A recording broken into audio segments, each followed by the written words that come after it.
जय जय रघुवीर समर्थ. श्रीमत दासबोध. दशक 15वा आत्मदशक. समास 10वा सिद्धांत निरूपण नाम. श्रीराम समर्थ. गगनी अवघेची होत जाते, गगना ऐसे तगे नाते, निच्चळी चंचळ नाना ते येणेची न्याये. श्रीराम समर्थ. बघा, दशक 15वा आत्मदशक. आता समास 10वा सिद्धांत निरूपण नाम आपल्यासाठीच आणलाय ना समर्थांनी. समास 10वा सिद्धांत निरूपण नाम. सिद्ध, साध्य आणि सिद्धांत. जेवढे समास गेल्या समासात समर्थांनी आपल्याला काय दिलं हो? या पिंडाची उत्पत्ती कशी झाली माहिती आहे. म्हणजे आपल्या शरीरात जरी बाळ वाढत असेल तरी आपल्याला कळत नाही ना, त्या बाळाला हात कधी आले, पाय कधी आले, डोळे कधी आले, त्वचा कधी आली, काही कळत नाही. मग निर्माण झालेलं बाळ आपण काय म्हणतो? माझं आहे हे आपण म्हणतोय, परंतु त्या पिंडाची उत्पत्ती कशी झाली आपल्या शरीरामध्ये हे आपल्याला कळत नाही. म्हणजे ही घटना कुणी घातली हो? त्या परब्रह्मानं घातली ना. त्याला माहिती आहे की त्याला कधी हात आले, कधी पाय आले, पण आपल्या पोटात असून आपल्याला कळत नाही, शेवटपर्यंत कळत नाही. म्हणून समर्थांनी पिंडोत्पत्ती निरूपण नाम आपल्याला आणलं. समास 9वा गेला ना, पिंडोत्पत्ती निरूपण नाम. पिंडाची उत्पत्ती कशी झाली, या अष्टधा प्रकृती, 3 त्रिगुण, किती काय काय लागतंय हो या पिंडाची उत्पत्ती होण्यासाठी. म्हणून समर्थांनी अखंड आपल्याला हा समासच आणलाय ना, आत्मदशक. अंतरी पाहायचंय समर्थ म्हटले. आतमध्ये पाहता आलं पाहिजे. आतमध्ये नाही पाहता आलं तर आपली प्रगती होणार नाही समर्थ म्हटले. कारण का हो? माणूस काय करतो? दुसऱ्याचं कुसाळ दिसतं, डोळ्यातील कुसळ दिसतं माणसाला, पण आपलं मुसळ दिसत नाही. म्हणजे काय समर्थांना सांगायचंय की माणूस काय करतो? दुसऱ्याचं बघतो, याचं काय झालं, त्याचं काय झालं, परंतु स्वतःच्या जवळ काय घडलं हे बघत नाही हो. एखादी व्यक्ती, आता हे कलियुगात तसं झालंच ना हो, सांगत असते काय, एक व्यक्ती असते आणि काय सांगत असते हो? अमके तमकेची मुलगी अशी म्हणजे गेली, पळून गेली, कोणाबरोबर तरी पळून गेली, असा संवाद चाललेला त्यांचा. आणि तिला स्वतःच्या मुलीवर काय होता हो? खूप आत्मविश्वास होता की माझी मुलगी तशी नाही म्हटली, आमचे संस्कार खूप वेगळे आहेत. आणि दुसरा एक व्यक्ती येऊन त्या व्यक्तीला काय सांगतो? आहो, एक नाही मुलगी गेली पळून, तुमची पण तिच्या बरोबर गेली. त्यावेळेस तिला काय बसतो? शॉक बसतो. म्हणजे माणसाला काय वाटतं हो? आपणच सर्वश्रेष्ठ आहे. समर्थ म्हटले, या विश्वामध्ये कुणीही श्रेष्ठ नाहीये, कुणीही कनिष्ठ नाहीये. जो तो आपल्या कर्मानुसार काय होतो? फक्त आता सर्वस्व काय मानलंय हो कलियुगामध्ये? पैसा सर्वस्व मानलाय. ज्याच्याकडं धनसंपत्ता जास्त आहे तो श्रेष्ठ म्हणतो आपण, कारण त्याच्याकडं काय असतो? पैसा. समर्थ म्हटले, पैसा हा सर्वस्व नाही आहे हो. कारण कितीही पैसा असेल तरी त्या व्यक्तीला काय कळत नाही हो, सगळी सुख त्याला विकत घेता येतात, परंतु त्याला आयुष्य विकत घेता येत नाही. हे फार महत्त्वाचं आहे. समर्थ म्हटले, आयुष्य हेची रत्नपेटी, त्या माझी भजन रत्ने गोमटी, ईश्वरी अर्पुनिया लुटी आनंदाची करावी. समर्थांनी काय सांगितले हो आपल्याला? आयुष्य हे काय आहे? आपली रत्नपेटी आहे. आणि त्या माझी भजन रत्ने गोमटी, ईश्वरी अर्पुनिया लुटी आनंदाची करावी. म्हणजे आयुष्य थोडंच आहे हो. आपल्याला किती दिलंय हो? 100 वर्ष. परंतु 100 पर्यंत माणूस जातोय का आज? नाही जात. समर्थ म्हटले, म्हणून आयुष्य थोडं आहे. आणि ते आयुष्य कशासारखं आहे व? रत्नपेटीसारखं आहे. समर्थ म्हणतात आयुष्य याची रत्नपेटी, आणि हे आयुष्य म्हणजे रत्नपेटी आहे. आणि त्यामध्ये ही सगळी भजन काय केलंय हो? परमार्थ. समर्थांनी आपल्याला आत्मदशकामध्ये काय सांगितलंय? परमार्थ करता येतोय, फक्त कधी परमार्थ करता येतो? मनुष्य देहामध्ये जन्म घेतला तर. हा पिंड जर मनुष्य देहात जन्माला आला तर परमार्थ करू शकतो. तोही परमार्थ करणं एवढं सोपं नाही आहे आणि अवघडही नाही आहे. म्हणजे समर्थ दोन्ही बाजूने बोलतात की परमार्थ करणं एवढं सोपं नाही आहे, परंतु परमार्थ करणं अवघड देखील नाही आहे. कारण समर्थ म्हटले की विषय विकारांवरती जर विजय मिळवायचा असेल तर आपल्याला सद्गुरूंची गरज आहे. शिकवणारा पाहिजे आपल्याला. कारण आपण कितीही शिकलो तरी आपल्याला कळत नाही की काय, आपल्याला कळतच नाही की काय. कितीही शिकलो तरी आपल्याला आत्मज्ञान येत नाही, परमार्थ कळतच नाही. ज्या वेळेस आपण त्या परमार्थात शिरतो, समर्थांना काय सांगायचंय, ज्या वेळेस अंतःकरणापासून आपल्याला परमार्थ कळायला लागतो त्यावेळेसच ते विषय विकार कळायला लागतात.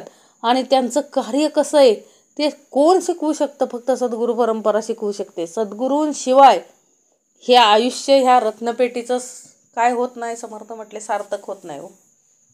भले परमेश्वरानं सर्वांना दिले हे आयुष्य, हे रत्नपेटी सर्वांना आहे सर्वांना दिले ना आयुष्य. जेवढं मिळालेलं आयुष्य आहे त्या आयुष्यामध्ये आपल्याला काय करायचं? समर्थ म्हटले अखंड परमार्थ करून आपल्याला या 84 लक्ष जीव योनीच्या फेऱ्यातून सुटायचंय.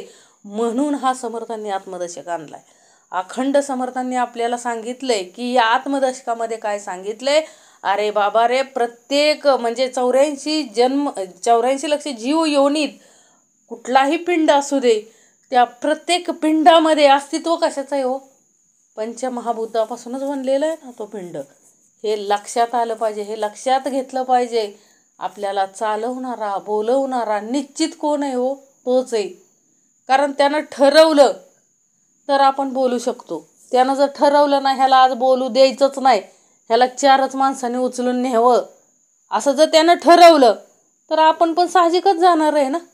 आपल्याला पण उचलायला समर्थ म्हणून सांगतात ना, रोज संध्याकाळी काय करायचं, झोपताना देवाला काय सांगायचं, उद्या उठवणारा तूच आहे.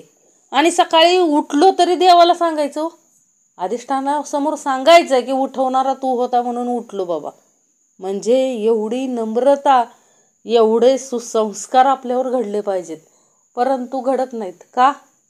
कारण प्रत्येकापर्यंत सद्गुरूंनी पोचण्याचा प्रयत्न केलाय प्रत्येकापर्यंत, पण प्रत्येकजण काय लगेच सुज्ञान होणार आहे का? नाही दगडाला मूर्ती घडवायची दगडाची, त्यासाठी काय समर्थ म्हटले, काठीचे म्हणजे कशाचे घाव सोसावे लागतात दगडाला. दगडाला टाकीचे घाव सोसावेच लागतात, अन्यथा मूर्ती घडणारच नाही समर्थ म्हटले. म्हणून आपण म्हणतो अरे परमार्थ करायचा एवढं सोपं नाही, खूप ठके ठणपे खावे लागतात. मग समर्थ म्हटले अरे ठके ठणपे खाल्ल्याशिवाय काय मिळणार नाही सहज कुठली गोष्ट मिळणार नाही. परमार्थात तर कष्ट खूप महत्त्वाचे आहेत, परमार्थात कष्ट खूप काय आहेत, महत्त्वाचे आहेत. म्हणून कष्ट करता आलं पाहिजे. संसारातही कमी पडू द्यायचं नाहीत आणि परमार्थातही कमी पडू द्यायचं नाही. असं तत्व ज्या लोकांनी धरून ठेवलंय त्यांना जीवनात काहीच कमी नाही. म्हणून समर्थांनी आपल्याला आत्मदर्शक आणलाय. आंतरी पाहायला शिकायचं आहे आपल्याला. विषय विकार कोण आहे त्याच्यावर विचार करायचा आहे. विषय विकारांवरती काय मिळवायचं आहे विजय मिळवायचा आहे ना. विषय विकारांवरती आपल्याला विजय मिळवायचा आहे. सोपं नाही आहे. सद्गुरू परंपरा फक्त आपल्याला काय करू शकते विषय विकारांची ओळख करून देऊ शकते आणि कसे वापरायचे हे शिकवू शकते. अन्य व्यक्तीला तो अधिकारच नाही दिलेला. अन्य व्यक्तीला काय नाही समर्थ म्हटले अधिकारच नाही. म्हणून सद्गुरू परंपरा काय आहे, खूप श्रेष्ठ आहे आणि आपल्याला काय करता आला पाहिजे, आदर सत्कार करताच आला पाहिजे. श्रीराम समर्थ. गगनी अवघेची होत जाते, गगना ऐसे तगे नाते, निश्चळी चंचळ नाना ते ऐनीची न्याय. बघा, आपण काहीही पेटवलं जमिनीवरती त्याचा धूर कुठं जातो, वरती जातो, बरोबर ना. परंतु तो धूर कायम स्वरूपी त्या गगनामध्येच राहतो असं नाहीये.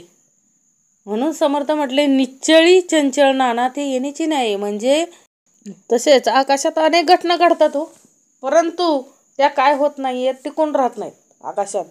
त्याचप्रमाणे निश्चळ परब्रह्माच्या ठिकाणी चंचल येतं आणि जातं. निश्चळ परब्रह्माच्या ठिकाणी काय हो, चंचल येतं आणि जातं.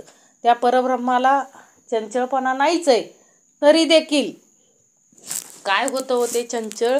आकाश जसं, आकाशाला काय फरक पडतो का हो?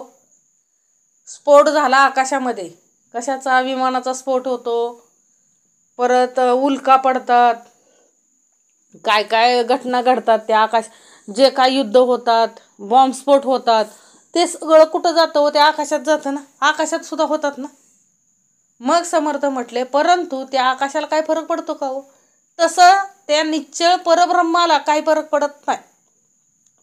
चंचल येत जात राहतं, त्याचा फरक निश्चळ परब्रह्माला काय पडत नाही. कारण निश्चळ परब्रह्म कसं आहे व निश्चळच आहे, त्याला कोणाचा काही फरक पडत नाही. अंधार दाटला बळे, वाटे गगन झाले काळे, रवी किरणे ते पिवळे सवेची वाटे. ज्यावेळी आकाशात बळेच अंधार दाटून येतो तेव्हा आकाश काळं झालं असं आपल्याला वाटतं ना. म्हणजे सूर्यकिरण जेव्हा आकाशात पसरतात तेव्हा ते पिवळे झाले असे वाटते ना. म्हणजे सूर्यकिरण जेव्हा आकाशात पसरतात तेव्हा ते काय हो, पिवळे झाले असे वाटते ना आपल्याला. म्हणून आकाशात बळे काय येतो, अंधार दाटून येतो. आकाशात काय येतो, बळच अंधार दाटून येतो. त्यावेळेस आपल्याला काय वाटतं हो, आकाश काळ झाले. परंतु ते क्षणभरासाठीच असतं ना. कारण सूर्यकिरणं त्याच्यावरती पडली की क्षणार्धात काय होतो, क्षणार्धात तो अंधार काय होतो, नाही सर. आपण रात्र झाली, रात्र झाल्यानंतर पुन्हा सूर्य ज्या वेळेस म्हणजे दिवस उजडायला जसं लागतं तसं तो अंधार काय होतो, नाहीसा होतो. अंधार दाटला बळे, वाटे गगन झाले काळे, रवी किरणे ते पिवळे सवेची वाटे. जसं काळं वाटतं तसं रविकिरण पडले तर पिवळं वाटतं ना हो सगळं. म्हणून समर्थ म्हटले, हे काय आहे आपल्याला माहीतच आहे. काय, अंधार पडला तर आपल्याला सगळं काळं वाटतं आकाश वगैरे, आणि उजेड पडला की आपल्याला काय हो, म्हणजे सूर्यकिरण जर पडले तर आपल्याला पिवळसर वाटतं. म्हणजे हा आपला काय आहे, सगळा भास आहे ना. हा सगळा आपला भास आहे, ही माया आहे आपली. उदंड हिव जेव्हा पडले, गमे गगन थंड झाले, उष्ण झळेने वाळले ऐसे वाटे. उदंड हिव जेव्हा पडले, समर्थांनी काय सांगितले, जेव्हा अतिशय थंडी पडते, काय होतं, अतिशय थंडी पडते तेव्हा असं आपल्याला काय वाटतं हो, आकाश काय झालंय, थंड झालंय असं वाटतं. आणि कडक ऊन ज्यावेळेस पडतं त्यावेळेस ते जणू काय हो, वाळून जातं असं वाटतं ना. परंतु प्रत्यक्षात तसं असतं का हो? खूप थंडी पडली म्हणून, म्हणजे उदंड हिव जेव्हा पडिले, गमे गगन थंड झाले, उष्ण झळेने वाळले ऐसे वाटे. म्हणजे गगन ज्यावेळेस खूप थंडी पडते त्यावेळेस आपल्याला काय वाटतं, काय झालंय, बर्फच पडलाय का असं वाटतं ना.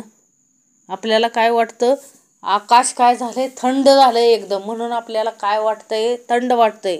आणि ज्या वेळेस खूप उष्णता असते त्यावेळेस आपल्याला काय वाटतं, वाळूनच गेले, आकाश काय गेले, वाळून गेले. परंतु प्रत्यक्षात आकाशाला काय फरक पडतो का हो, नाही पडत. तसंच परब्रह्म आहे.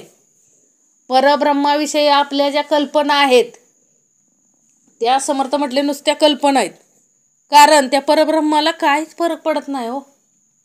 जसा आकाशाला काय फरक पडत नाही, थंडी पडो उष्णता पडो, आकाशाला काय फरक पडतो का, त्याचप्रमाणे समर्थ म्हटले की कशाला फरक पडत नाही. समर्थ म्हटले हो, पण निश्चळ परब्रह्माला काही फरक पडत नाही. त्याच्याही ठिकाणी अनेक घटना घडलेल्या असं जाणवतात आपल्याला, परंतु त्या निश्चळ परब्रह्माला त्या गोष्टीचा काही फरक पडत नाही.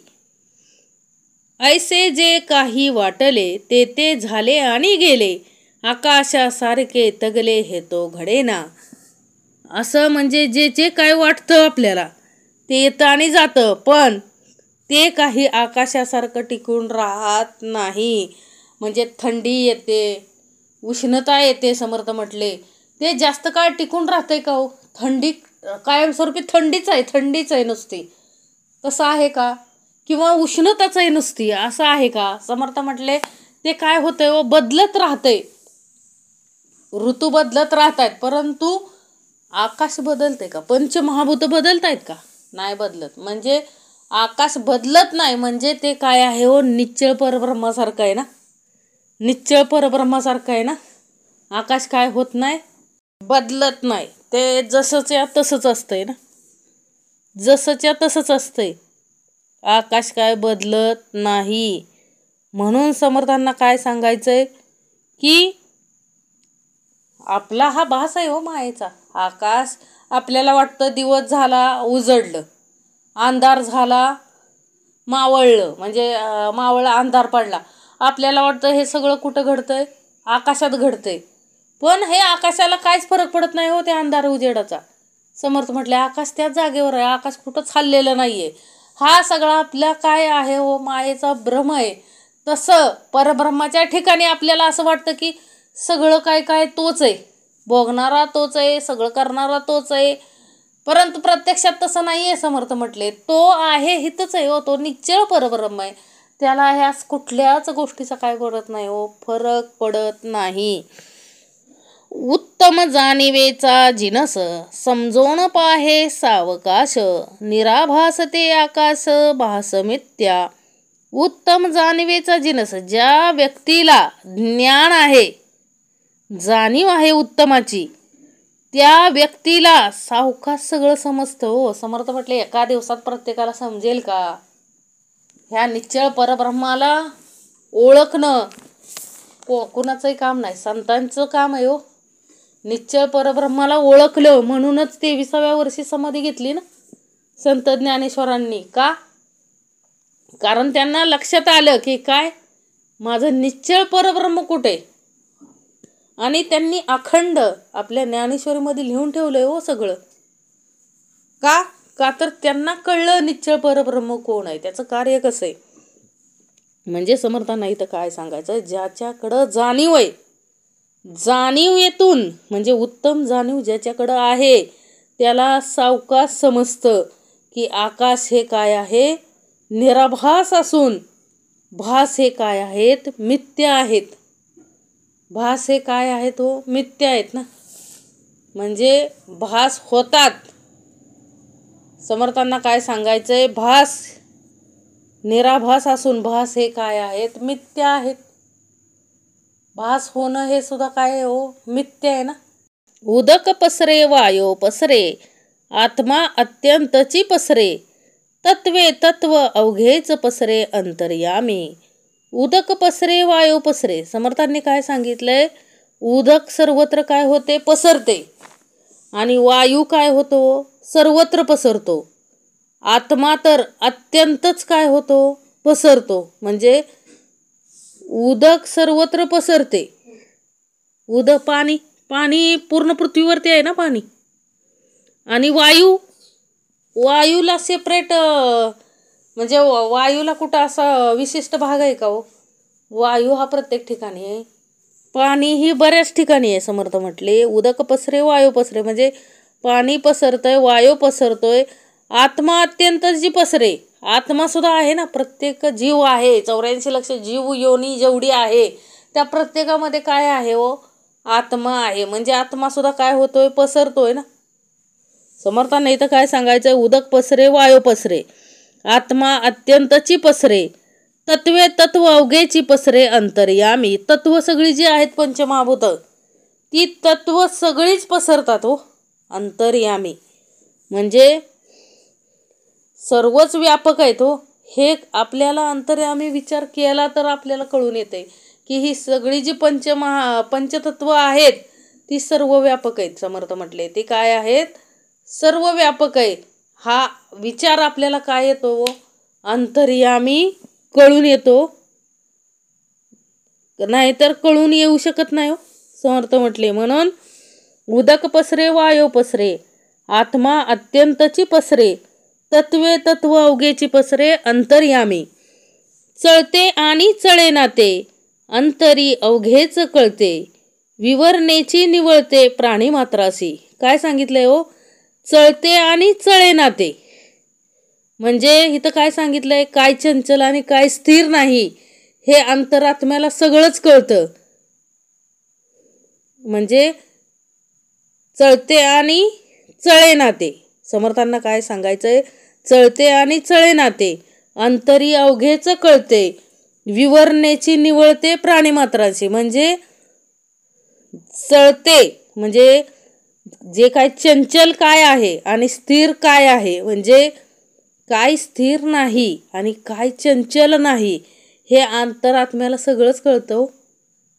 आणि अंतरात्म्याला तर कळतंय समर्थ म्हटले, परंतु आपल्यासारख्या लोकांनी म्हणजे आपल्यासारख्या लोकांनी सुद्धा, प्राणीमात्रांनी सुद्धा जर विचार केला, विवरण केलं तरी आपल्याला सुद्धा समजतं ना हो. अहो विचार केला तर हा दासबोध ग्रंथ या प्रत्येक म्हणजे 200 दशक आहेत आणि दशक किती आहेत? दशक किती आहेत? 20 आणि समास 200 आहेत. समर्थ म्हटले बघा, एवढं सुंदर समर्थांनी काय दिलेलं आहे हो, आत्मज्ञान, तत्वज्ञान. आपल्याला काय कळत होतं? अष्टधा प्रकृती काय असते, पंचतत्व काय असतात, विषय विकार काय असतात, 4 वाणी 4 खाणी, 84 लक्ष जीवयोनी, जन्ममृत्यूचा फेरा कसा चुकवायचा, हे ज्ञान आपल्याला शून्य ज्ञान होतं. शून्य ज्ञान होतं. स्वतः समर्थ नाना आले आणि नानांनी काय केलं? हे अमृत आपल्याला सुद्धा दिलं हो. हे अमृत, ज्ञानामृत आपल्याला दिलं. त्यावेळेस आपल्याला उलगडा झाला हो या परमार्थाचा. आणि परमार्थाचा उलगडा एका दिवसात होत नाही. समर्थ म्हटले आठवड्यात होत नाही, 2 महिन्यात होत नाही. ह्याला काय करावं लागतं हो? समर्थ म्हटले अखंड श्रवण करावं लागतं. श्रवण करून मनन करून निजध्यास करावा लागतो. त्यावेळेस जाऊन कुठंतरी परमार्थ कळायला सुरुवात होते. आणि परमार्थ शेवटपर्यंत कळवून घ्यावाच लागतो हो. समर्थ म्हटले कारण का हो, विषय विकार कधी फसवतील सांगता येत नाही. कितीही श्रवणात असू द्या. समर्थ म्हटले कितीही श्रवणात असू द्या, प्रत्येकाला समर्थांनी सावध राहायला शिकवलंय. परंतु विषय विकार काय करतात हो? भल्या भल्यांना फसवलं ना विषय विकारांनी. असे भाग बरेच आहेत की काय हो, विषय विकार आपल्याला काय होतात? फसवतात. परंतु समर्थ म्हटले आपल्याला विषय विकारांनी फसवू नये असं जर आपल्याला वाटत असेल तर अखंड आपल्याला सद्गुरूंचे पाय धरले पाहिजेत हो. म्हणजे काय हो, सद्गुरूंचे चरण कुठले आहेत? श्रवण आणि उपासना. आणि सद्गुरूंनी अखंड आपल्याला काय दिले हो? श्रवण आणि उपासना दिली. परंतु देह काय करतो? कंटाळा करतो. देहाला खूप कंटाळा येतो. संसारात कष्ट करत असताना काय वाटत नाही देहाला. परंतु ग्रंथ घेतले आणि स्मरणिका उपासनेला सुरुवात केली की ह्याला झोप यायला सुरुवात झाली. म्हणजे माया थकते कुठं? परमार्थात. संसारात बघितलं ना, दिवाळीचा फराळ करताना आपण रात्र रात्र जागून बायकांनी काय केलं हो? दिवाळीचा फराळ केला. परंतु रात्र रात्र जागून परमार्थ केला आणि उपासना केली असं झालंय का हो? आणि असं समर्थांनी काय सांगितलं? असं करूही नका. कारण का हो, बापाला सुद्धा काय आहे हो, आपली काळजी आहे ना. अरे जेवढं होईल मुखात नाम घे फक्त. उठता बसता खाता पिता नाम घेता राहूच नका. लावलंय समर्थांनी, राहूच नका हो. कारण नामाने सगळे तरले ना हो. नामस्मरणाने सगळे तरले. आपल्याला माहिती आहे भक्त प्रल्हाद अखंड, तिथं तर कोण दुश्मन होतो? स्वतःचे वडीलच दुश्मन. त्या बाळानं काय विचार करायला पाहिजे हो? देवाला किती कठोर मानलं पाहिजे हो? कारण का इथं कोण होता त्याचा वैरी? वडीलच वैरी निघाले ना. वडिलांनाच तो मुलगा म्हणजे त्यानं नामस्मरण केलेलं आवडत नव्हतं नारायणाचं, म्हणून स्वतः वडिलांनी पिसाळलेल्या हत्तीच्या पायाखाली त्या बाळाला दिलं. लहानच होता ना प्रल्हाद, भक्त प्रल्हाद. तरी देखील त्या हत्तीनं त्याला हे केलं का हो? तुडवलं का? नाही तुडवलं. कारण हत्ती जरी पिसाळलेला असला तरी त्याच्या अंतरी कार्य करणारा तो आहे. आणि त्या हत्तीला त्यानं जाणीव करून दिली ना की काय, हा नामस्मरणाने त्या हत्तीला जाणीव करून दिली की आपण वेड्या पिसाळलेलो असलो तरी ह्या बाळाला काय करायचं नाही, मारायचं नाही. तो हत्ती तिथं काय झाला हो, शांत झाला. म्हणजे समर्थांना काय सांगायचंय की ज्याच्या मस्तकावरती वरद हस्त आहे त्या परब्रह्माचा, त्याला या विश्वामध्ये कोणीही दगाफटका करू शकत नाही. कारण दगाफटका करायचं म्हटलं तरी काय होणार आहे हो, त्याचं त्यालाच भोगावं लागणार आहे. कारण हिरण्यकश्यपूनं काय केलं हो, अखंड नामस्मरणात असताना, भक्त प्रल्हाद नामस्मरणामध्ये असताना अखंड त्याचा छळ केला हो, त्याच्या अंतरेच्या अंतरात्म्याचा. मग त्याचा काय शेवट झाला ते आपण पाहिलं. त्यानं अखंड कुणाला, होलिकेला लावलं ना. होलिकेला देवानं काय वर दिलेला की तू कुठल्याही वस्तूला भस्म करू शकते. परंतु देवाने वर देतानाच काय सांगितलं हो, वाईट म्हणजे एखाद्याचं चांगलं करण्यासाठी तू या शक्तीचा वापर कर. तिनं कशासाठी केला हो, एका देवाच्याच भक्ताला मारण्यासाठी तिनं काय केला, प्रयोग केला. तात्काळ काय झालं हो, तीच त्या अग्नीमध्ये जळून खाक झाली. म्हणजे समर्थांना इथं काय सांगायचंय, अरे वाईट करू नका हो. ज्याच्या अखंड मुखामध्ये नाम आहे त्याला तारणारा नेहमी त्याच्याजवळच असतो, हे लक्षात ठेवा. कारण अखंड भक्त प्रल्हादाला ढकलून जरी दिलं दरीतून तरी तो काय यायचा, संध्याकाळी घरी यायचा.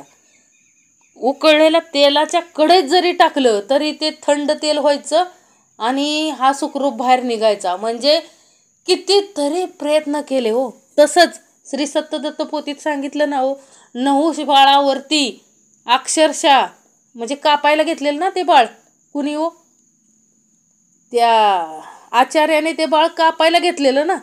सुरी फिरवली म्हणजे आता ते बाळ मी कापणार, परंतु बाळाला काय न होता ती सुरी काय पडली हो, दुसरीकडे जाऊन पडली.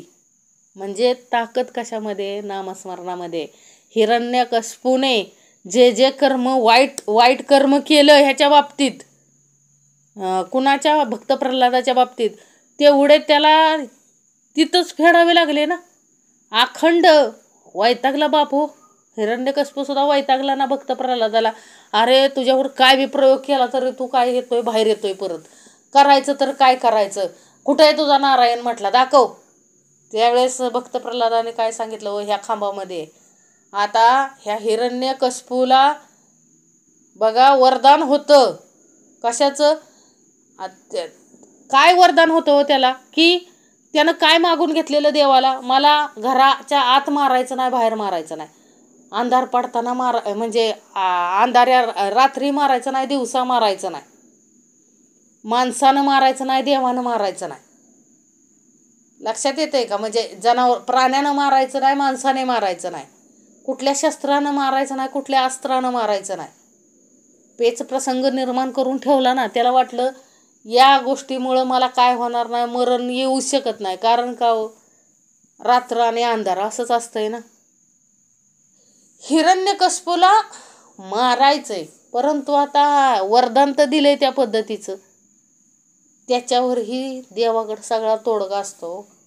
देवानं काय केलं, रात्री बी मारलं नाही आणि त्यानं काय सांगितलं, मला जमिनीवर पण मारायचं नाही ना आकाशात पण मारायचं नाही. आली का पंचायत, देवांसमोर पंचायत आली. देवांना बाकीचे जे इंद्रदेव वगैरे होते त्या सगळ्यांना भीती वाटायला लागली, ह्याचं मरणच येऊ शकत नाही, याला काय येऊ शकत नाही, मरणच येऊ शकत नाही.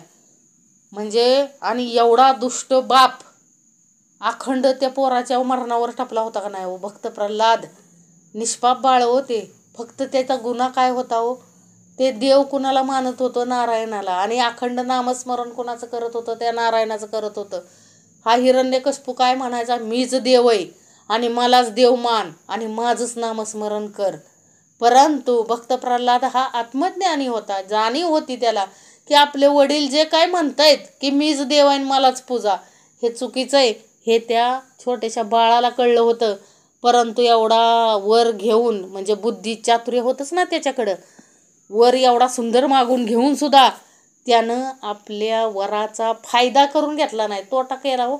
समर्थ म्हणले अखंड त्यानं पापकर्म केलं म्हणून देवानं सुद्धा काय केलं हो, त्याला रात्री मारलं नाही आणि दिवसाही मारलं नाही. कधी मारलं, तिने सांजेचं मारलं हो. घरात मारलं नाही, बाहेर मारलं नाही, आकाशात मारलं नाही, जमिनीवर मारलं नाही. तुम्ही म्हणाल कसं? सरळ काय केलं, उंबऱ्यावरती बसले. शरीर माणसाचं, म्हणजे देह माणसाचा आणि मुंडकं कुणाचं? हो, सिंहाचं. असं उग्र रूप धारण केलं परमेश्वरानं. आणि काय केलं हो? मांडीवर घेतलं उंबऱ्यावरती. आणि काय केलं हो? शस्त्रास्त्राचा वापर करायचाच नव्हता, म्हणून काय केलं हो? नक्या असतात सिंहाच्या, त्या सिंहाच्या नक्यानं काय केलं हो? त्याचं उदर काय केलं? फाडलं आणि त्याला मृत्यूदंड दिला ना. म्हणजे समर्थांना इथं काय सांगायचं? त्याला आत मारलं नाही, बाहेर मारलं नाही, संध्याकाळी काय ते रात्री मारलं नाही, दिवसा मारलं नाही. त्याला मारलं कधी? संध्याकाळी. त्याला खाली मारलं नाही, म्हणजे जमिनीवर मारलं नाही, वरती मारलं नाही. आणि समर्थ म्हटले शस्त्रास्त्रानं कुठल्याही मारलं नाही. आणि शिवाय माणसानं मारलेलं नाही, जनावरानं मारलं नाही. देवानं मिक्स काय घेतला हो? वेश म्हणजे कसा घेतला? त्याचं शरीर काय होतं? माणसाचं होतं. आणि मुंडकं कशाचं होतं? सिंहाचं होतं. म्हणजे अशा पद्धतीनं कितीही आपण म्हणजे कोण जर एखाद्याला खूप हुशार म्हणत असेल तर समर्थ म्हटले ही कथा त्याला काय करा? जरूर ऐकवा. समर्थ म्हटले कारण का हो? कारण चतुर आपल्याला वाटतं आपणच आहे, पण समर्थ म्हणले अखंड या भूतलावरती अनेक चतुर आहेत. काय आहेत? अनेक चतुर आहेत. उत्तम जाणिवेचा जिनस, समजवून पाहे सावकाश, निराभास ते आकाश भासमित्या, उदक पसरे वायो पसरे, आत्मा अत्यंतची पसरे, तत्वे तत्व अवघेच पसरे अंतर्यामी, चळते आणि चळे नाते, अंतरी अवघेच कळते, विवरणेची निवळते प्राणी मात्रासी, विवरता विवरता सेवटी, निवृत्तीपदी अखंड भेटी, झाली आणि तुटी होणार नाही. समर्थांना इथं काय सांगायचंय हो? विवरता विवरता शेवटी म्हणजे काय? श्रवण करणं. विवरण करण्यासाठी आधी श्रवण केलं पाहिजे. समर्थ म्हटले श्रवण करून मनन निजध्यास झाला तर विवरण होणार आहे. आणि विवरण झाल्याच्या नंतर विवरता विवरता शेवटी निवृत्तीपदी अखंड भेटी म्हणजे काय सांगितलंय? विवरण केल्याच्या नंतर आपल्याला निवृत्तीपदाची प्राप्ती होते हो. आणि मग निवृत्तीपद आलं एकदा, अंतरी निवृत्ती आली की मग परब्रह्माची काय होते हो? आपल्याला अखंड भेटी होते हो. अखंड त्या परब्रह्माची भेटी होते. आणि मग परत ताटातूट होत नाही, झाली आणि तुटी होणार नाही. म्हणजे समर्थाने इथं काय सांगितलंय? विवरता विवरता शेवटी निवृत्तीपदी अखंड भेटी, झाली आणि तुटी होणार नाही. म्हणजे समर्थ म्हणजे म्हणले विवरण झालं पाहिजे हो. हे आपलं आता विवरणच चाललंय एक प्रकारचं. काय चाललंय? समर्थ म्हटले विवरणच चाललंय. कारण तुम्हाला परमार्थ जर कळून घ्यायचा असेल, निश्चळ परब्रह्माला जर कळून घ्यायचं असेल तर विवरण झालंच पाहिजे हो. सुरुवातीच्या काळात आता हे 2 दशक म्हणजे काय म्हणायचं आहे इथं? ग्रंथामधले दशक नाही म्हणत आहे, वर्ष. म्हणजे 10 वर्ष म्हणजे दशक, 1 दशक. आणि 20 वर्ष म्हणजे 2 दशक. असे 20 वर्षापूर्वी कसं होतं हो? परमार्थात माणसं एवढी मग्न होती जोपर्यंत हा मोबाईल नव्हता तोपर्यंत सगळेजण काय करायचे हो? अखंड त्या परमार्थात मग्न असायचे. खूप मनापासून काय करायचे हो? परमार्थ करायचे. अखंड काय करायचे? परमार्थ करायचे. आणि एवढं सुंदर परमार्थ करायचे. म्हणजे श्रवण उत्तमाचं करायचे, मनन उत्तमाचं करायचे, निजध्यास उत्तमाचे करायचे. आणि नंतर काय करायचे? कुठं भेटेल तिथं काय करायचे? विवरण करायचे. असे ग्रुपनी विवरण करायचे. आम्ही पण पाहिलेलं आहे, लहान होतो आम्ही त्यावेळेस. काय करायचे? सगळे आमचे म्हणजे वडील वगैरे, त्यांचे मित्र वगैरे जे बैठकीत होते त्यांनी काय करायचे हो? असं गोलाकार आकार करून बसायचे आणि विवरण करायचे. आज कुठला भाग. एवढं सुंदर विवरण असायचं.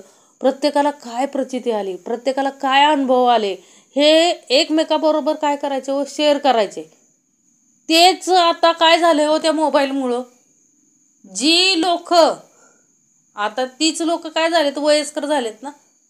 ह्या मोबाईलमुळं सगळ्यांना वेड लावलं. या मोबाईलनं म्हाताऱ्या माणसाला पण वेड लावले आणि तरुण माणसाला पण वेड लावले आणि त्या पोरांना पण वेड लागले. अहो, ही मुलं ग्राउंडवर खेळायलाच मागत नाहीत. काय होत नाहीत, खेळायलाच मागत नाही. कारण खेळतायत कुठं हो, अखंड त्या मोबाईलमध्ये डोळं घालून बसतायत. एवढीसं छोटं बाळसुद्धा 3 वर्षाचं सुद्धा काय करतंय हो, मोबाईलपासून बाजूला व्हायला मागं. कारण त्याला ते ट्रेनिंग कुठं भेटलंय, पोटातच भेटलंय. खटाखट खटाखट सगळी बटणं दाबते. समर्थ म्हटले फास्ट पिढी आहे, बरोबर आहे. परंतु समर्थ म्हटले फास्टमध्ये आपण काय करतोय हो, आपलं आयुष्य काय करतोय, कमी करतोय. परंतु हे कधी कळेल समर्थ म्हटले, विवरण केल्यावर, की आपण काय काय कमी करतोय हो. मेंदूची झीज होते. म्हणजे अखंड जर आपण सतत आपण कशात गुंतवून घेतले, आपल्याला त्या स्क्रीनमध्ये गुंतवून ठेवले. समर्थ म्हटले परमार्थ म्हणून या स्क्रीनला सुद्धा कशाची सवय लावली पाहिजे हो, परमार्थाची सवय लावली पाहिजे. म्हणजे विवरण घडलं पाहिजे. समर्थ म्हणतात विवरण घडलं म्हणजे बोध वगैरे जर ऐकले. अहो, असे कित्येक प्रसंग आहेत आपल्यासमोर की प्रत्येक प्रसंगातून परमेश्वर वाचतो. आता आपण रील बघतो बघा, आणि त्या रीलमध्ये एखादी रील अशी असते की एका क्षणात तो माणूस काय हो, आता काय झालंय सगळीकडे कॅमेरे आहेत आणि तो व्यक्ती काय होतो, वाचत असतो. म्हणजे एखाद्या ॲक्सिडंटमधून तो सुखरूप बाहेर पडतो. मग समर्थ म्हटले हे कसं शक्य आहे, हे कसं शक्य आहे, ज्याच्या त्याच्या श्रीशिल्कीवर शक्य. आणि श्रीशिल्लक म्हणण्यापेक्षा म्हणजे जे ज्याच्या कार्डावर आहे त्याला मिळल्याशिवाय राहत नाही. लक्षात ठेवा. आता एक जण म्हणजे लेडीज होती, ती नेहमी घरात काय म्हणायची हो, की माझ्या कार्डावर असेल ते मला मिळणार, तुमच्या कार्डावर असेल ते तुम्हाला मिळेल. एक दिवस तिनं घरात श्रीखंडपुरी केलेली. काय केलेली, श्रीखंडपुरी. आणि नवऱ्याला इतका राग यायचा हिचा, ही रोज सारखीच म्हणते की काय तुमच्या कार्डावर जे असेल ते तुम्हाला मिळेल. आता हिनं श्रीखंडपुरी केली, मी नाहीच खाल्ली तर माझ्या कार्डावर कुठून येईल म्हणला. मला आज खायचीच नाही म्हणला, हिची जिरवतोच आज. मग ठीक आहे तो म्हटला नाही मला नाही खायची आज श्रीखंडपुरी. मी काय करतो, आज बागेत जातो म्हटला, रविवार आहे. आणि तो काय केला, बागेत जाऊन झोपला आपला रागाने. कारण बायको सारखीच म्हणायची जे कार्डावर असेल ते मिळेल, म्हणजे जे आपल्या कार्डावर असेल ते आपल्याला मिळणारच, त्यात काय शंका नाही, अशी त्याची पत्नी सारखी म्हणायची. तिला खूप विश्वास होता हो परमेश्वरावरती. आणि हा पती म्हणला आज मी हिनं श्रीखंडपुरी केली आणि मी नाहीच खाल्ल्यावर माझ्या कार्डावरून कुठून येईल. म्हटलं आज मला बघायचंच कसलं कार्ड असतंय ते. म्हणून तो रागाने काय केलं हो, तिथं बाग होती त्यांच्याजवळ, प्रसिद्ध बाग होती, तिथं जाऊन काय केलं, ते झाडाखाली झोपला. म्हणजे उशाला दगड घेतला आणि खुशाल काय केला, झोपला. त्यावेळेस तिथं त्या बागेमध्ये एक सहल आली होती मुलांची. काय आली होती, मुलांची सहल आलेली. सगळी मुलं काय असे ग्रुप करून बसलेली हो. आणि नेमकून हे जे तो पती जिथं झोपला होता ना, तिथंच एक ग्रुप येऊन बसला होता मुलांचा. आणि ती मुलं काय होती हो, थोडी मध्यम वयाची होती. अशी जास्त मोठी पण नव्हती आणि जास्त लहान पण नव्हती, मध्यम होती. आणि त्या मुलांना वाटलं अरे हे काका, म्हणजे त्यांना दिसलं की ह्यांनी काय जेवण केलेलं दिसत नाही सकाळपासून. ती मुलं जेवण करायला बसली होती हो.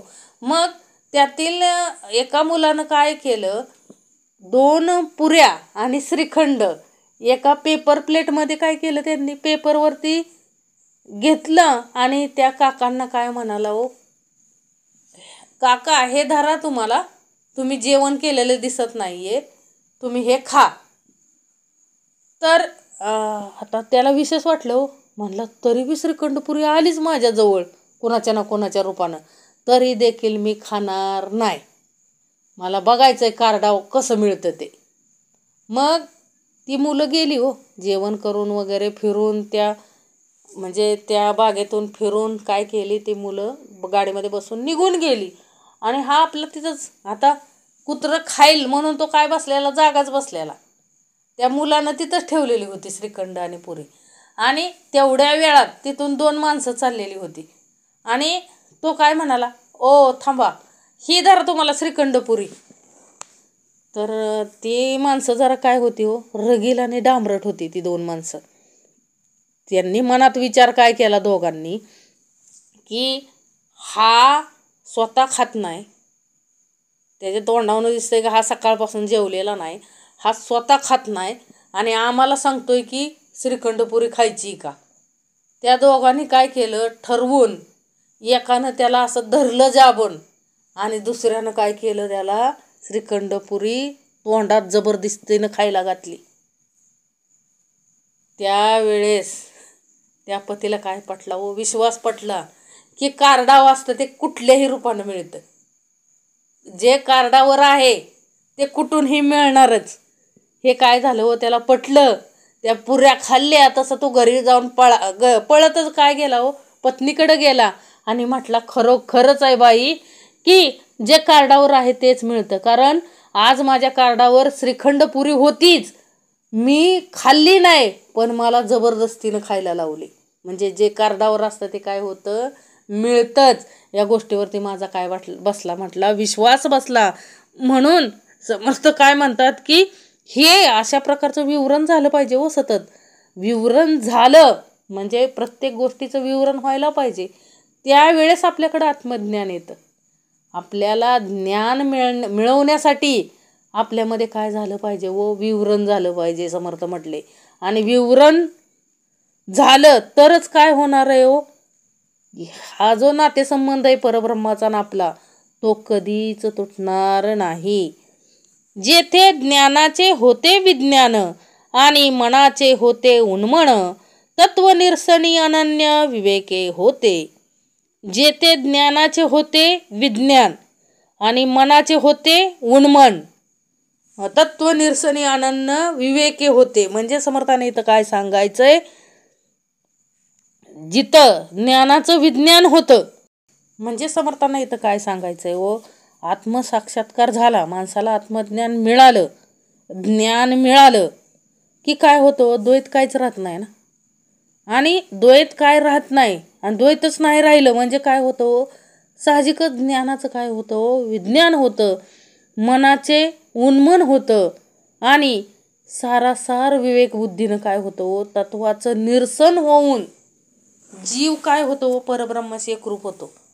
म्हणजे विचार करा, परब्रह्माशी एकरूप होण्यासाठी काय करावं लागतंय हो, परब्रह्माशी एकरूप होण्यासाठी आपल्याला आत्मज्ञान प्राप्त झालं पाहिजे. म्हणून आत्मदशक दिला ना, दशक 15वा. म्हणजे आपल्याला आत्मसाक्षात्कार व्हायला पाहिजे. आत्मसाक्षात्कार झाला तरच काय होतं हो, ज्ञानाचं म्हणजे आत्मसाक्षात्कार झाला की द्वैत राहतच नाही आणि ज्ञानाचं काय होतंय, विज्ञान होतंय, मनाचं उन्मन होतंय आणि सारासार विवेकाने तत्वाचं निरसन होऊन जीव काय होतो, परब्रह्माशी एकरूप होतो. म्हणजे एवढं सोपं आहे का, जीव परब्रह्माशी एकरूप होण्यासाठी आपल्याला एवढ्या दिव्यातून जावं लागतंय. लक्षात घ्या, यासाठी आपल्याला पूर्ण काय द्यावं लागतं हो, आयुष्य द्यावं लागतंय. त्या परब्रह्माशी एकरूप होण्यासाठी आपल्याला आपलं आयुष्य द्यावं लागतंय. हे आपण कुणाशी एकरूप होण्याच्या ऐवजी परब्रह्माशी एकरूप होता आलं पाहिजे हो, तरच आपल्या जीवाचं काय आहे हो, जीवनाचं कल्याण कशात आहे, त्यातच आहे. आपल्याला जर 84 लक्ष जीव योनीतून सुटायचं असेल तर समर्थ म्हणतात की काय हो, आपल्याला आत्मसाक्षात्कार झालाच पाहिजे. द्वैत काय समजलं पाहिजे, अद्वैत काय समजलं पाहिजे, ज्ञानाचं विज्ञान झालं पाहिजे, मनाचं उन्मन झालं पाहिजे आणि मग जीव कुठंतरी काय होणार आहे हो, त्या परब्रह्माशी एकरूप होणार आहे. एवढं सोपं आहे. या विषय विकारातून काय हो, सगळीकडं भौतिक सुखाचा काय झालाय हो, सगळीकडं बाजार मांडलाय ना. त्या एवढ्या मोठ्या दिव्यातून बाहेर पडणं सोपं आहे का. अहो, शेजाऱ्यांनी काय घेतलं, गाडी घेतली, फ्रीज घेतला, वॉशिंग मशीन घेतली, TV घेतला, मग त्याला 1,00,000 रुपये पगार आहे म्हणून तो घेतोय. आपले ऐपत बघून आपण घ्यावं समर्थ म्हटले का, कारण आपण जर कर्ज ऋण काढून सण केला तर काय होईल हो, ते हप्ते भरता भरता मरून जाऊ. समर्थ म्हटले काय नाही, ज्यावेळेस येईल त्यावेळेस घ्या. कारण का हो, कुठल्याही गोष्टीचा अट्टहास करायचा नाही, ज्ञान मिळवण्यासाठी अट्टहास करायचा. अखंड समर्थांनी काय शिकवलंय, अखंड शिक्षणासाठी काय करावं, अखंड आपला वेळ वाया घालवा. कशासाठी, शिक्षणासाठी. कारण शिक्षण हे तुम्हाला काय होणार आहे, तारणार आहे. अखंड आयुष्यामध्ये काय तारेल तर शिक्षण तारणार आहे. अखंड पुस्तकं खरेदी करा, पुस्तकं वाचन करा. आणि अखंड आपण पुस्तकं वाचली तर आपण काय होणार आहे, आपल्याला ज्ञानप्राप्ती होणार आहे. समर्थ म्हटले अखंड आपल्याला वाचन करता आलं पाहिजे हो.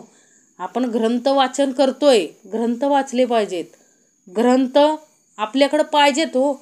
विवेकानं घ्यायचंय. समर्थ म्हटले आपल्याला प्रत्येक ग्रंथ कुठलीही ओवी दिली तरी त्यातील द्वैत अद्वैत भाग कळले पाहिजेत. आणि द्वैत अद्वैत भाग कळण्यासाठी विवरण झालं पाहिजे हो. विवरण होण्यासाठी काय झालं पाहिजे, आधी श्रवण झालं पाहिजे. श्रवण उपासना झाली पाहिजे तरच मनन होणार आहे. कारण आपण जे श्रवण करतो ती प्रत्येक ओवी काय करायची आपण हो, श्रवण मनन आणि निजध्यास करायचा आहे अखंड. म्हणजे ग्रंथ वाचायचेत हो. किती संतांनी उत्तमाचे ग्रंथ लिहून ठेवलेले आहेत. अहो हरिपाठ घेतला तरी पहिलीच ओवी काय आहे हो, सुंदर ते ध्यान उभा विटेवरी करकटावरी ठेवून या. सुंदर ते ध्यान कुणाचं आहे, त्या परब्रह्माचं ध्यान आहे ना ते. तो विठ्ठल म्हणजे कोण आहे हो, तो परब्रह्मच आहे. त्याचीच मूर्तीच्या स्वरूपामध्ये आपल्याला दिलंय ना तिथं. मूर्तीच्या स्वरूपामध्ये काय दिलंय तिथं दिलेलं आहे. म्हणजे एक लक्षात घेण्यासारखं आहे की करकटावरी ठेवून या. म्हणजे त्या परमेश्वराचं बी वर्णन केलंय हो. प्रत्येक ओवी म्हणजे ज्ञानेश्वरीतली ओवी घ्या, अभंग म्हणजे तुकाराम गाथेतली ओवी घ्या, समर्थ रामदासांचं कुठलंही म्हणजे एवढंच नाहीये, दासबोध ग्रंथच नाहीये, त्यांचे अनेक काय आहेत हो, अनेक त्यांनी लिहिलेले आहेत ना. श्रीमानाचे श्लोक लिहिलेले आहेत. प्रत्येक श्लोक जर बघितला तर त्यातून गर्भित अर्थ निघतोय ना. मग समर्थ म्हटले एवढं काय आहे आपल्यासाठी करून लिहून ठेवलं या संत मंडळींनी. कुठल्याही संतांचं घ्या, समर्थ म्हटले अभंग कुठल्याही संतांचं घ्या, एवढ्या आवडीनं आपण अभंग म्हणजे एवढा गर्भित अर्थ त्यातमध्ये आहे. हे कधी कळते, समर्थ म्हटले विवरण केल्याशिवाय कळत नाही. आपण समर्थ कधी सांगत नाहीत की कीर्तन ऐकू नका, भजन ऐकू नका, कधी सांगत नाही. का, सगळं ऐकता आलं पाहिजे हो आपल्याला. कीर्तन ऐकता आलं पाहिजे, भजन ऐकता आलं पाहिजे, तरच आपल्याला काय कळेल हो. अखंड म्हणजे श्रवण घडलं म्हणजे बैठक श्रवण तर करायचीच, परंतु जे जे अध्यात्म तुमच्या कानावर पडेल, चांगल्या गोष्टी ज्या ज्या पडतील त्या आत्मसात केल्याच पाहिजेत. फक्त सार घ्यायचंय हो, आसार ते जाणून त्यागायचंय. कुठला परमार्थ श्रेष्ठ कनिष्ठ नसतो. आपल्याला आत्मज्ञान मिळणं गरजेचं आहे. आत्मज्ञानाशिवाय परमार्थाची पुढची पायरी आपण चढू शकत नाही ना. आत्मज्ञान जर असेल तरच आपण परब्रह्माशी एकरूप होऊ शकतो. हे समर्थांना आपल्याला सांगण्यासाठी हा पूर्ण दशक 15वा आणला ना आपल्यासाठी, आत्मदशक. म्हणजे आत्मज्ञान मिळवल्याशिवाय आपण परब्रह्माशी एकरूप होऊ शकत नाही.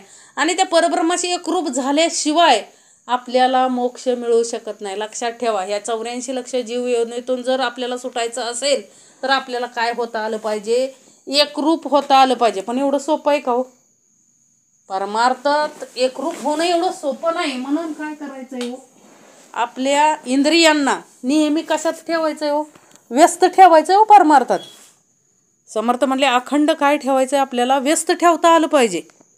म्हणून आता ह्या सिद्धांत निरूपणमध्ये समर्थांनी सांगितलंच ना आपल्याला, विवर्ता विवर्ता शेवटी निवृत्तीपदी अखंड भेटी झाली आणि तुटी होणार नाही. एकदा जर आत्मज्ञान झालं आपल्याला आणि तो परब्रह्माशी आपण एकरूप झालो तर आपल्याला परत त्याच्यापासून कोणी वेगळं करू शकत नाही. जसं संत ज्ञानेश्वर असतील, संत तुकाराम असतील, संत नामदेव असतील, संत निवृत्तीनाथ, जेवढे जेवढे संत चोखामेळा असू द्या, त्यांची हाडंसुद्धा काय बोलत होती व विठ्ठल विठ्ठल बोलत होती. म्हणजे एकदा का हे शरीर हा अंतरीचा अंतरात्मा त्या परब्रह्माशी एकरूप झाला, जिवंतपणीच एकरूप होता आलं पाहिजे हो. हे समर्थांना आपल्याला सांगायचं आहे. आणि एकदा तो एकरूप झाला की पुन्हा त्याच्यापासून कोणी आपल्याला अलग करू शकत नाही.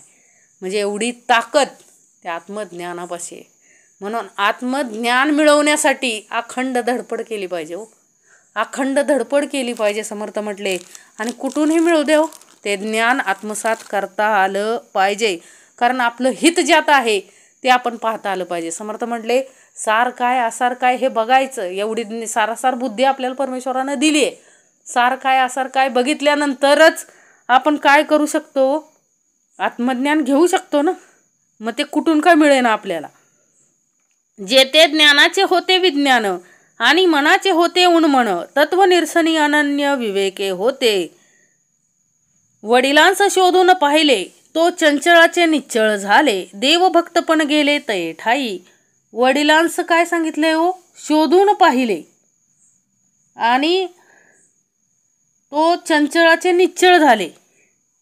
वडिलांचे काय सांगितले इथं, वडिलांस शोधून पाहिले तो चंचळाचे निश्चळ झाले, देवभक्त पण गेले तये ठाई.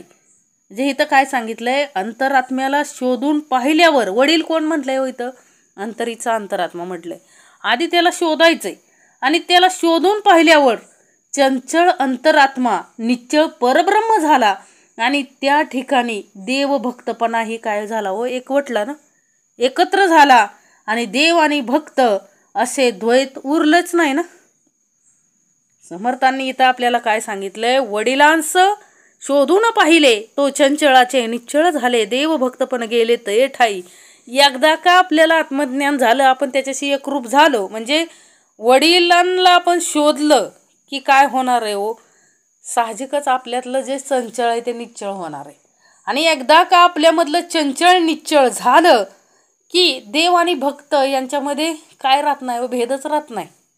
ते काय होतात, एकरूप होतात हो. देव भक्त असा काय राहत नाही, भेदभावच राहत नाही त्या ठिकाणी. म्हणजे अंतरीच्या अंतरात्मा आणि परब्रह्म काय होतात, एकरूप होतात. मग त्याला कुणी आलं करू शकत नाही. हेच करायचं आहे आपल्याला हो, हेच करायचं आहे. शरीर कुठंही पडो, कुणीही खाओ, संतांनी लिहून ठेवलंय हो, कोल्या कुत्र्याने खाऊ दे ते शरीर, पण अंतरीचा अंतरात्मा त्या परब्रह्माशी एकरूप झाला पाहिजे. जाताना सुद्धा काय हसत हसत जाता आलं पाहिजे हो त्या परब्रह्माबरोबर. एवढं सोपं नाही आहे. संत ज्ञानेश्वर महाराजांनी ज्यावेळेस संजीवन समाधी घेतली त्यावेळेस त्यांनी काय बघितलं नाही, कुठल्या ह्याच्यात अडकले का हो. तसं बघायला गेलं तर किती कमवू शकले असते होते जीवनामध्ये. आपण म्हणतो आपल्या जिभेला हाड नाही, बरोबर आहे, आपण काही बोलतो, किती विचार करतो. कलियुगात तर कुऱ्यावर कुऱ्या काढण्यात माणसं काय आहेत, खूप हुशार आहेत. ह्यातून नाहीतर त्यातून परमार्थात सुद्धा कुऱ्या काढतात. जे रामायण घडलंच नाही म्हणतात, महाभारत घडलंच नाही म्हणतात. समर्थ म्हटले मग हे ज्या मूर्त्या आहेत, आता वाल्मिक ऋषींचं ते वाल्यामध्ये बघतो ना आपण, तिथं काय आहे तो 7 रांजण आहेत ते दगडाचे. मग ते काय खोटं आहे का सगळं, म्हणजे ते आलं कुठून, जर हे घडलंच नाही तर मग ते आलं कुठून. समर्थ म्हटले मग हा विचार करता आला पाहिजे हो. समर्थ म्हटले दुसरे म्हणतात म्हणून आपण त्याच्यावर आंधळेपणाने विश्वास ठेवायचा नाही. अहो शिकवण देणारा असल्याशिवाय शिष्य घडलेला नाही. कुठलंही सात्विक कार्य त्याच्या हातून जर घडत असेल, समर्थ म्हटले तर नाव घ्यायचं नाही आपल्याला. कारण का हो, त्याच्यावरती सुद्धा काय करतात लोक हो, त्याच्यावर सुद्धा मर्मावरती बोट ठेवतात आणि त्याचाच वाद घालत बसतात. म्हणून समर्थ म्हटले की आपल्याला ते बघायचंच नाही. समर्थ म्हटले जो पराक्रम म्हणजे जो विवेकी माणूस आहे तो घडतो. तो कशामुळं घडतो, श्री संत ज्ञानेश्वरांचंच उदाहरण घ्या. आता देते उदाहरण. निवृत्तीनाथ हेच भाऊ असून सुद्धा काय होते, त्यांचे सद्गुरू होते. अखंड त्यांनी सद्गुरू कुणाला मानलं, स्वतः सख्या भावालाच सद्गुरू झाले ना ते निवृत्तीनाथांनाच. आणि अखंड त्यांना काय केलं हो, शिक्षण दिलं आणि निवृत्तीपदापर्यंत निहून पोचवलं. लक्षात घ्या. म्हणून एवढं ते करू शकले ना, माऊली एवढं करू शकले, याला कारण काय आहे तर सद्गुरू परंपरा. लक्षात घ्या. म्हणून वडिलांस शोधून पाहिले तो चंचळाचे निश्चळ झाले, देवभक्त पण गेले तये ठाई. ज्या वेळेस आपण त्या परब्रह्माशी एकरूप होतो त्यावेळेस आपण सुद्धा देवरूपच झालो ना एक प्रकारे. हे समर्थांना आपल्याला सांगायचं. आपण त्या परमेश्वरापासून वेगळं नाही आहे. एवढं सोपं आहे का. कितीही धनदौलत कमावली तरी कुठपर्यंत, समर्थ म्हटले जोपर्यंत आपण जिवंत आहे, अंतरीचा अंतरात्मा अंतरी आहे, तोपर्यंतच आपण सगळ्याचा उपभोग घेऊ शकतो. मग विश्वातला कोणताही व्यक्ती असू द्या, श्रीमंत असू द्या, गरीब असू द्या, कोणीही असू द्या, तो भौतिक सुखाचा उपभोग कुठपर्यंत घेऊ शकतो?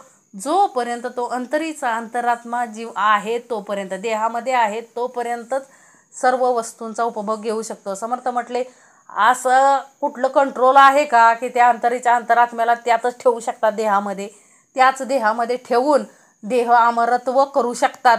असं कुठलंही अस्त्रशस्त्र नाही आहे. आणि कितीही प्रयोग केले तरी त्याची किल्ली, त्याची चावी त्या परब्रह्माकडे आहे, लक्षात ठेवा. समर्थ म्हटले, म्हणून त्या अंतरीच्या अंतरात्मा आहे शरीरामध्ये तोपर्यंतच जाणीव घ्यायची आणि त्या निश्चळ परब्रह्माशी आपल्याला एकरूप व्हायचं आहे.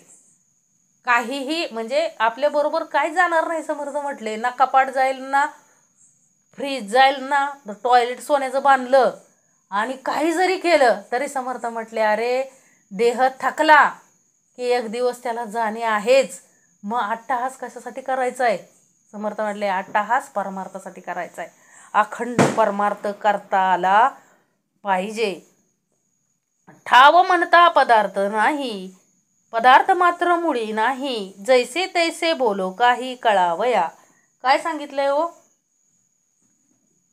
ठाव म्हणता पदार्थ नाही, पदार्थ मात्र मुळी नाही, जैसे तैसे बोलो काही कळावया. म्हणजे स्थलवाचक शब्द वापरले खरे, म्हणजे पण ते पदार्थ मात्र काहीच नाही, जसे सुचले तसे करण्यासाठी काय बोललो एवढेच. समर्थ म्हटले, मला जसं वाटलं तसं मी बोललो. इथं कुठल्या संदर्भ काय केलेला नाही, दिलेला नाही मी. अज्ञानशक्ती निरसली, ज्ञानशक्ती मावळली, वृत्तीशून्य कैसी झाली स्थिती पहा. अज्ञानशक्ती निरसली म्हणजे काय? अज्ञानशक्तीचे निरसन झाले. ज्ञानशक्ती मावळली म्हणजे तिचा परब्रह्माच्या ठिकाणी लय झाला आणि वृत्तीशून्य स्थिती काय झाली? प्राप्त झाली ना. म्हणजे समर्थांना इथं काय सांगायचंय? अज्ञानशक्तीचं काय झालं? निरसन झालं आणि ज्ञानशक्ती काय झाली हो? मावळली. म्हणजे तिचा परब्रह्माच्या ठिकाणी काय झाला? लय झाला आणि वृत्तीशून्य स्थिती काय झाली? प्राप्त झाली. मुक्ती शक्तिपात तो ऐसा, नाही चंचळाचा वळसा, निवांती निवांत कैसा निर्विकारी. मुख्य शक्तिपात तो ऐसा. काय सांगितलंय? मुख्य शक्तिपात तो ऐसा म्हणजे सद्गुरु कृपेने शिष्याच्या अंतरीचा चंचलपणा पूर्ण नष्ट होऊन, म्हणजे संपूर्ण चंचलपणा नष्ट होऊन प्रत्यक्ष ब्रह्मस्वरूप होणे हाच मुख्य काय होय हो? शक्तिपात होय असं समर्थ मानतायत. काय? अज्ञानशक्ती निरसली, ज्ञानशक्ती मावळली, वृत्तीशून्य कैसी झाली स्थिती पहा. काय सांगितले समर्थांनी इथं? मुख्य शक्तिपात झाला, नाही चंचळाचा वळसा, निवांती निवांत कैसा निर्विकारी. म्हणजे सद्गुरु कृपेने जर शिष्याच्या अंतरीचा चंचलपणा नष्ट होऊन प्रत्यक्ष ब्रह्मस्वरूप होणे हाच मुख्य काय आहे हो? शक्तिपात होय असं समर्थ म्हणतायत ना.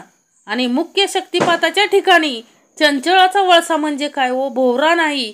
ते साधक शिष्य निश्चळ निर्विकार अशा परब्रह्माच्या ठाई काय होते? स्थिर होते हो. एकदा म्हणजे समर्थांनी सद्गुरू शिष्याचं काय करू शकतात हो? चंचलपणा घालवू शकतात. समर्थांना हितच हे सांगायचं की मुख्य शक्तिपात तो ऐसा, नाही चंचळाचा वळसा, निवांती निवांत कैसा निर्विकारी. म्हणजे निर्विकार होण्यासाठी सद्गुरूंचं काय पाहिजे आपल्यावरती हो? कृपा पाहिजे. चंचळाची विकार बालटे, ते चंचळाची जेते आटे, चंचळ निश्चळ घनवटे हे तो घडेना. काय सांगितले हो? चंचळाच्या ठिकाण म्हणजे चंचळाच्या विकाराची आग्रे शाखा मुख्य चंचळ ते नाही झाले, नाहीसे झाल्याने शिल्लक काय होत नाही, उरत नाहीत. चंचळ आणि निश्चळ मिसळणे हे तर काय हो? कधी घडतच नाही. म्हणजे काय सांगितले? चंचळाची विकार बालटे आणि ते चंचळेची जेते आठे, चंचळ निश्चळ घडे हे तो घडेना, घनवटे हे तो घडेना. महावाक्याचा विचारू, ते संन्यासास अधिकारू, दैवी कृपेचा जो नरू तोही विवरून पाहे. काय सांगितलंय हो?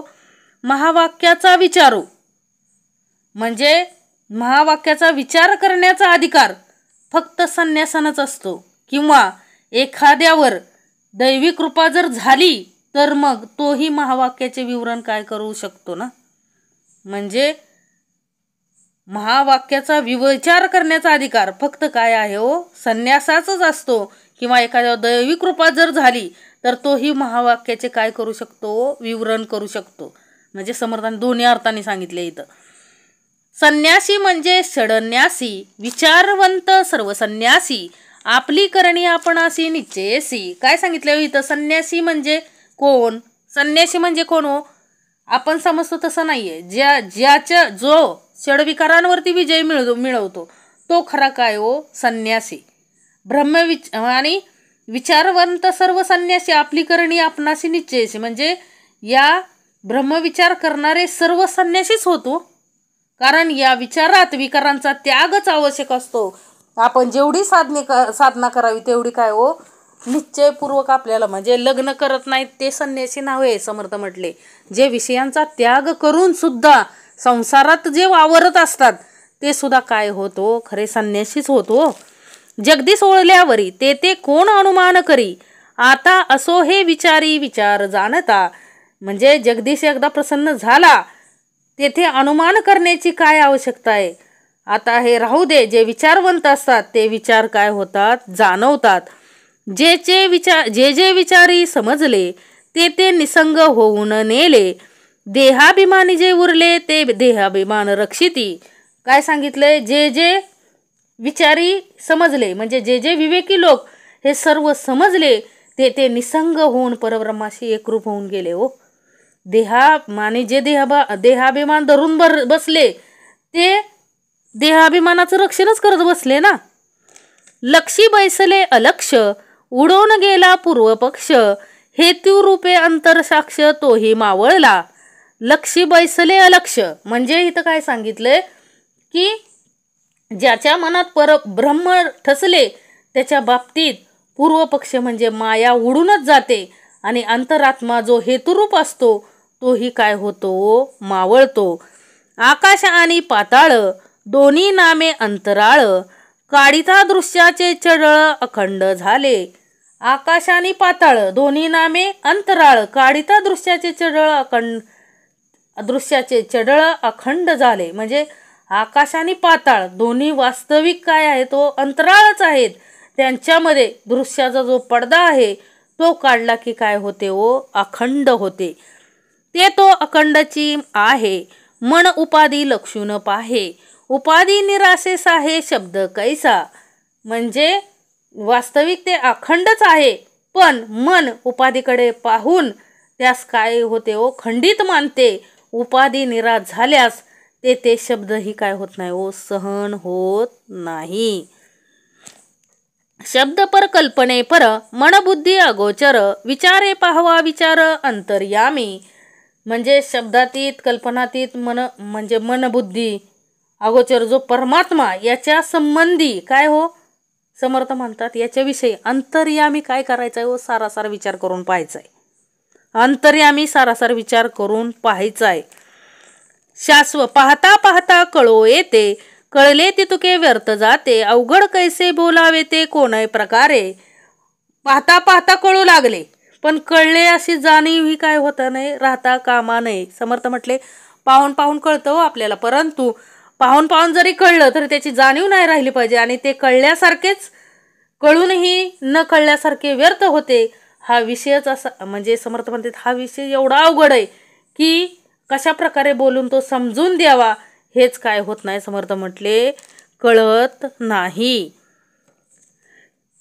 वाक्यार्थ वाच्यांश शोधिला, अलक्षी लक्षांश बुडाला, पुढे समजून बोला कोणीतरी.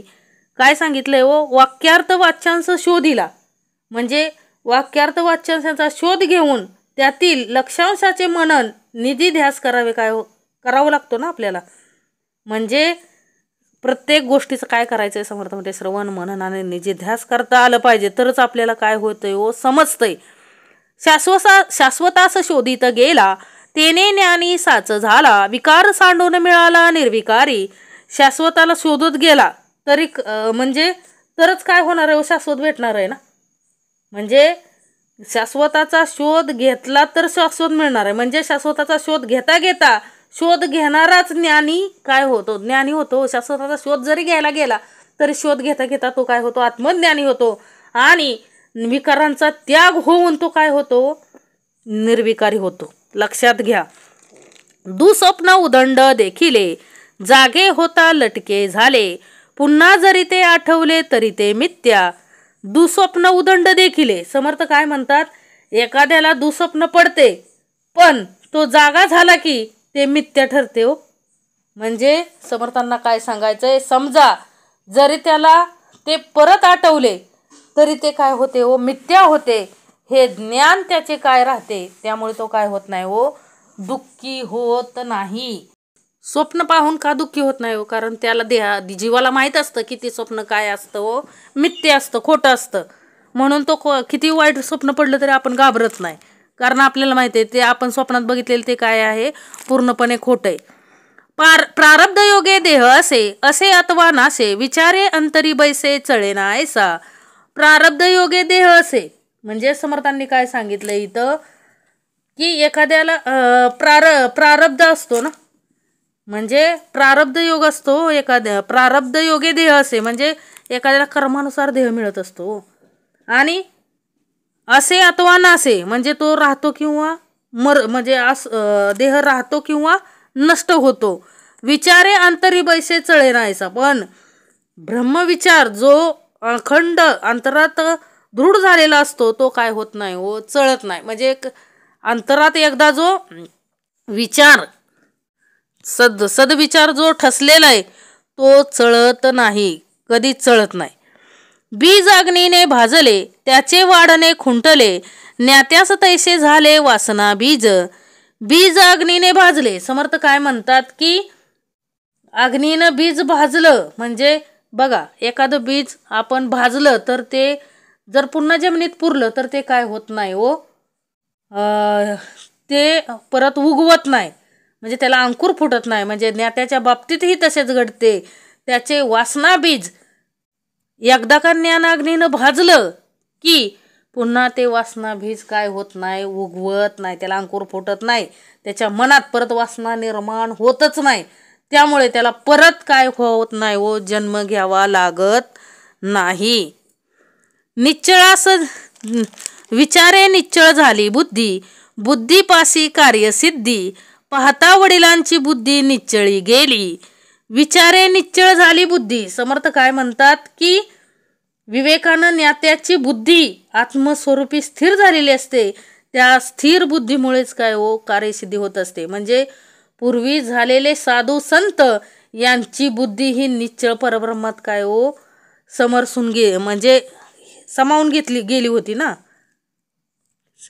निश्चळास ध्यातो तो निश्चळ, चंचळास ध्यातो तो चंचळ, भूतास ध्यातो तो केवळ भूत होय. समर्थांना इथं काय सांगायचंय, निश्चळाची जो पूजा करतो म्हणजे निश्चळाचं जो अखंड ध्यान करतो तो निश्चळच होतो. आणि जो चंचळाचं ध्यान करतो तो चंचळच.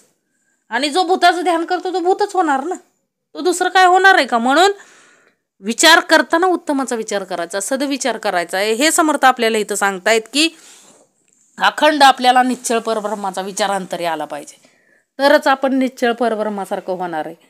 चंचळ नाही हो, चंचळता ठेवायची नाही. खरंच असेल का परमार्थन, काय करून उपयोग आहे, हे संत खरे असतील का, हे घडलंच असेल का, हे रामायण घडलंच असेल का, महाभारत घडलंच असेल का. महाभारत घडलं नसतं तर तो घाटोश्याम तिथं असतं का हो, तिथं युद्धभूमी असती का हो. हे सगळं म्हणजे तिथं आहे तरी लोक काय घेत आहेत, शंका घेत आहेत ना. म्हणजे प्रत्येक गोष्टीचं काय आहे, म्हणजे घटना घडलेल्या आहेत ना, तिथं स्थळं आहेत ना. मग तुम्ही असं म्हणजे समर्थ म्हटले की काय घेतात, सगळे शंका कुशंका घेत राहत आहेत. परंतु आपल्याला शंका कुशंका घेण्यापेक्षा जो शाश्वत परब्रह्म आहे त्याच्याविषयी विचार करून अखंड त्याचाच विचार करायचा. आणि त्याचा विचार केला की आपण तसेच होणार आहोत. हे आपल्याला गोष्ट, आपल्याला भूतकाळात घडलेल्या गोष्टींकडे बघायचंच नाही. समर्थ म्हटले खरं आहे का खोटं आहे बघायला जायचंच नाही. आपल्याला जे पटतंय अंतर्यामी आपल्याला सद्गुरूंनी जे पटवून सांगितले, एकच गोष्ट खरी आहे. काय आहे हो? मृत्यूला आपण विकत घेऊ शकत नाही. कारण मृत्यूला विकत घेणार कोण आहे हो? फक्त जे चिरंजीव झाले तेच चिरंजीव जे आहेत तेवढेच म्हणजे अखंड काय राहणार आहेत हो? जोपर्यंत हे आहे, जोपर्यंत ही जीवसृष्टी आहे तोपर्यंत ते अखंड त्या जीवसृष्टीत वास्तव्य करणार आहेत. लक्षात ठेवा. बाकी कुणी चिरंजीव नाही. पैसे देऊन कुणीही चिरंजीव होऊ शकत नाही. जो पावला शेवटवरी तयास हे काहीच न करी, अंतर्निष्ठा बाजीगरी तैसी माया. काय सांगितलंय हो? जो पावला शेवटवरी म्हणजे जो परब्रह्मापर्यंत पोहोचतो त्याला हे काहीच करीत नाही. जे अंतर्निष्ठ असतात त्यांना माया म्हणजे गारुडी विद्याप्रमाणे काय भासते. जो ज्याच्याकडं परब्रह्माचं ज्ञान आहे त्याला काय वाटतं हो? हे सगळं, हे विश्व म्हणजे ही माया, हे सगळं भौतिक सुख, हे सगळं काय वाटतं हो? गारुडी विद्येप्रमाणे वाटतं हो, मिथ्या वाटतं. हे समर्थांना आपल्याला सांगायचं अखंड. कारण ज्याला समर्थ रामदासांचंच उदाहरण घ्या ना. अखंड कितीतरी इस्टेट होती हो त्यांना, कितीतरी काय होते हो. त्यांच्या वडिलांकडं कितीतरी गावांची काय होती हो, म्हणजे वतनदारी होती ना. म्हणजे कितीतरी श्रीमंत होते ते. परंतु कधी विचार केला का हो त्या श्रीमंतीचा? कधी त्या अडकून राहिले का हो त्या भौतिक सुखामध्ये? संत तुकाराम महाराज दान केली हो 400 एकर जमीन. विचार घ्या, कुणाचं काय ठेवलं नाही, कर्ज ठेवलं नाही. केवढं मोठं महद्भाग्य. म्हणजे समर्थांना इथं काय सांगायचंय? अखंड जो आंतर्यपणापासून जो काय आहे, ज्याला परब्रह्माचं ज्ञान झालंय त्याला हे सगळं विश्व मिथ्या भासणार आहे. जे काय दिसतंय का नाही डोळ्याला ते सगळं मिथ्या भासणार आहे. त्याला एकच शाश्वत दिसलाय ना. म्हणजे शाश्वत कळलं म्हणून अखंड त्या शाश्वताचंच काय करतं हो ते? अखंड शाश्वत म्हणजे शाश्वत आहे हे कळलंय म्हणून संतांनी अखंड शाश्वताला धरलं. आपल्यालाही शाश्वतालाच धरायचंय हो. शाश्वत कोण आहे ते ओळखायचंय आणि त्यानुसार काय करायचंय हो? आचरण करायचंय. आपल्याला शाश्वत पाहिजे. शाश्वत काय आहे हे आत्तापासूनच लक्षात घ्यायचंय. जे दृष्टीला दिसतंय ना ते सगळं नाश पावणार आहे. एकच तो परब्रह्म शाश्वत आहे आणि त्याच्याशी आपल्याला एकरूप व्हायचंय. एवढंच जीवनाचं देह ठेवायचं शेवटपर्यंत. कारण माणूस काही बरोबर घेऊन जाणार नाही. लक्षात ठेवा. सगळं हितच ठेवायचंय. कारण आपण पाहिलंय की शेवटी जाताना सुपामध्ये धान्यात हात ठेवतात हो. ह्या धान्यात शपथ सांगतो, ह्या जोंधळ्या शपथ सांगतो की मी काय घेऊन चाललेलं नाही. मग एवढं असताना मग समर्थ म्हणले अट्टहास कशासाठी करायचा आहे? अखंड अट्टहास त्या शाश्वतासाठी करायचा आहे. त्याच्यासाठी झगडायचंय. ते शाश्वत परब्रह्म आपल्याला कळलं पाहिजे. त्या शाश्वताशी कसं एकरूप होता येईल यासाठीचं आत्मज्ञान आपल्याला मिळवायचंय.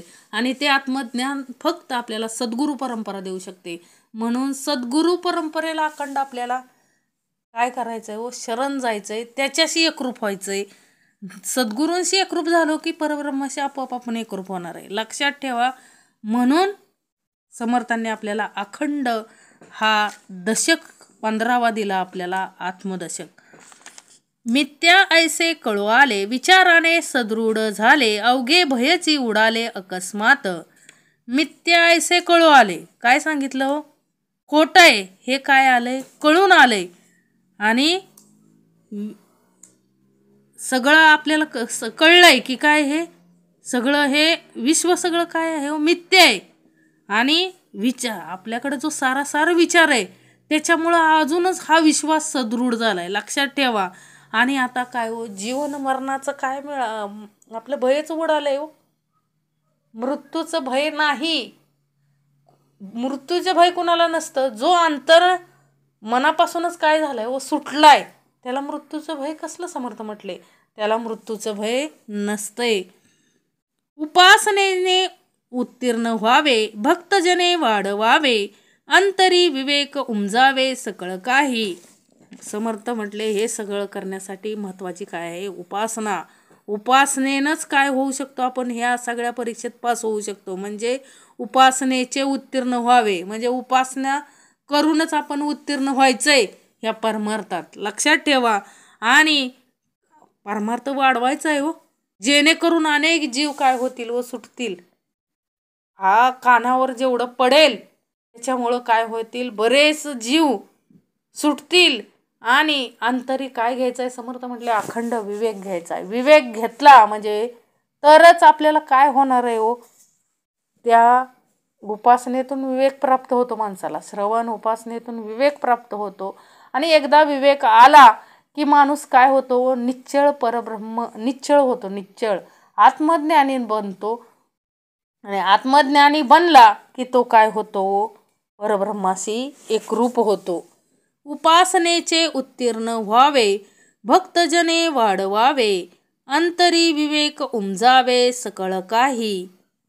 इति श्री दासबोधे गुरु शिष्य संवादे सिद्धांत निरूपणाम समास 10वा. जय जय रघुवीर समर्थ.